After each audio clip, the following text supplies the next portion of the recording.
प्रभु यीशुख्रीष्टर बहुमूल्य नाम आपण प्रत्येक को ओडिया बाइबल क्विज कार्यक्रम को स्वागत करे।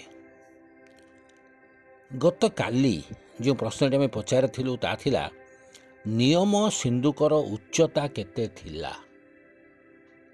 यार सठिक उत्तर होची 1.5 हस्त। यात्रा पुस्तक 37 पर्व 1 पदरे आपण माने उत्तरटी पाई परिबे। आपण कहवाक चाहे जदि आपण माने चैनल टी को सब्सक्राइब करनियंतु ए कार्यक्रम में जोग दिंतु। प्रतिदिन मैंने प्रश्नोत्तर माध्यम वाक्य ध्यान करुअछु। निजर संतान मान को अंशी करातु से अनेक विषय शिक्षा लाभ करें। आज निमंते प्रश्न होची सुगंधी धूप बेदीर केतोटी कोण थिला। सुगंधी धूप बेदीर केतोटी कोण थिला।